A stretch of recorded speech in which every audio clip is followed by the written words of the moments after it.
Oh, suntukan na naman kayo. Kanina lang nagdidilaan kayo. Lagi na uuwi sa sabunutan ang kanilang lambingan. Mahilig din kasi lumapit ang mga anak ni Chloe sa kanya at mamaya-maya kapag hindi nito nagustuhan ang ginagawa ng kanilang inahin, ay malalaban ito. Ang laging lumalapit sa inahing Chloe ay ang kanyang anak na si Natnat. Si Natnat din ang laging nadede pa dati kahit matanda na.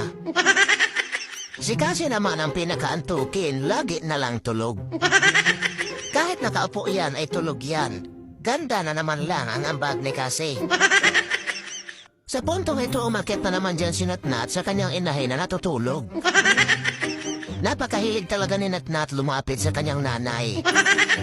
Pinagmamasdan ko nga sila dahil ganyan na ganyan si Chloe sa kanyang mga anak dati. Napakatyaga ni Chloe. Paghapon na lang dinidilaan ang kanyang mga anak. Kaya lang si Natnat lang ang hindi pumuti kahit anong gawin niyang pag-i-skincare dito.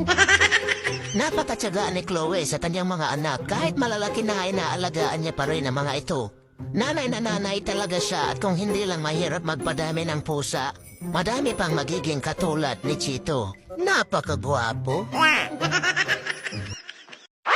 Heto nga kung paano umaakyat si Natnat dyan sa pintuan. Ayan, aakyat na siya at dyan siya dumadaan. Magpapatambay-tambay muna at mamaya nakaakyat na yan dyan si Natnat. Mga katwiron pa yan kapag sinaway. Kita mo yan, oh? Para kang itim na uod dyan, Natnat. Araw-araw niya na nga yan ginagawa ang tumambay dyan sa ibabaw ng pinto. Minsan palakad-lakad pa yan dyan sa ibabaw. Akala mo na mamasyal sa luneta. Kita mo yan? Tuwang-tuwa yan sa ginagawa niya. Marunong siyang umakyat dyan, marunong din siyang bumaba. Hindi naman siya tumatagal dyan, bumababa lang din. Gusto niya lang talaga ang pumunta sa isang lugar na walang makakagulo sa kanya. Kakaiba talaga si Natnat dahil gusto niya lagi lang siyang nag-iisa. Oras na ito ay nagbabagbakan na naman. Bagong gising silang lahat dyan at dahil dyan bakbakan na naman. At ang pasimuno ay ang inahing mandirigmang Chloe. Walang kupa sa bakbakan. Ang kalaban niya nga dyan ay ang barakong Casper. Nabuhayan na naman sila ng dugo kaya meron na naman tumatalon at dumilipad. Para mga manok lang. Sa gitna ng bakbakan ay may berdugong nakaabang. Matindi ang bakbakan.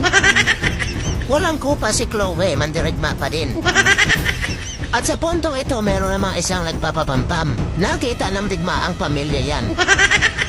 Sinubod niya nga ang nakatago sa kurtina at nang mapansin niya si Uncle pala.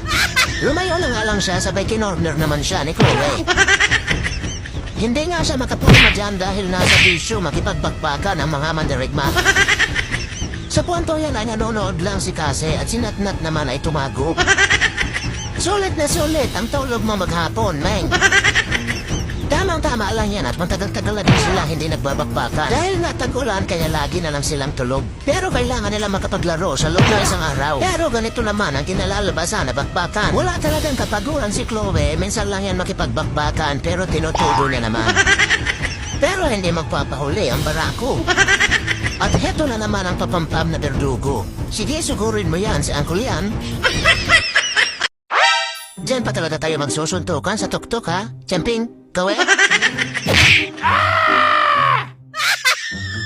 Ito si Champing, panay habol na naman sa kanyang Auntie Chloe. Umaabot hanggang dyan sa tuktok. Pag kayong dalawa nalaglag dyan, tingnan nyo. Naghahabulan sila at umaakyat nga si Chloe sa mataas para hindi ito maabutan ni Champing. Ngunit hinabol siya nito hanggang dyan sa tuktok. Hindi nga nila makorner ang isa't isa at nandyan sila sa delikadong pwesto. Hindi yan pumapatol si Chloe kapag ganyan at alam niyang hindi siya mapupuruhan. Hindi kayo titigil ng dalawa? Kapag kayo nalaglag dyan at nabalian tayo ng buto, tingnan nyo. Hindi ka pa rin titigil? Champing? Champing? Diyan pa talaga kayo magsusuntukan, mamaya makikita nyo, parehas kayong plakda.